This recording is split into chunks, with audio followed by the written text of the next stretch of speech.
இந்த உலக வாழ்வில் பெரும் மனிதர்களுடைய பயமே சக மனிதன் தன்னை குறித்து என்ன கருதுகிறான், என்ன நினைப்பான், அவனை நான் எப்படி திருப்திப்படுத்த முடியும், அவன் என்னை ஏற்றுக்கொள்வானா இல்லையா என்பதை குறித்துதான்.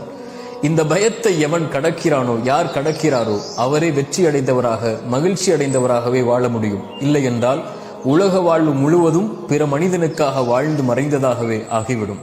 இறைத்தூதருடைய உள்ளம் பிறருடைய வார்த்தைகளால் நெருக்கமானது. அல்லாஹ் கூறினான் அந்த இறைத்தூதருக்கு, நபியே, உங்களுடைய உள்ளம் அவர்களுடைய வார்த்தைகளால் நெருக்கமாவதை நான் அறிகிறேன். நீங்கள் அதை குறித்தெல்லாம் கவலைப்படாதீர்கள். அதற்கெல்லாம் நீங்கள் பதிலளிக்கவும் தேவையில்லை. என்னை புகழ்ந்து விடுங்கள், என்னை சிரம்தாழ்த்தி வணங்கி விடுங்கள் என்று இறைத்தூதருக்கு இறைவன் அறிவுரை கூறினான். படைப்புகளை திருப்திப்படுத்துவது உங்களுடைய நோக்கம் அல்ல. படைத்தவனை திருப்திப்படுத்துங்கள். படைப்புகளை படைத்தவன் திருப்திப்படுத்துவான். நீங்கள் இறைவனுக்கும் உங்களுக்கும் நல்லவராக வாழ்ந்தால் போதும். யாருக்கும் அதை நிரூபிக்க வேண்டும் என்ற அவசியம் இல்லை.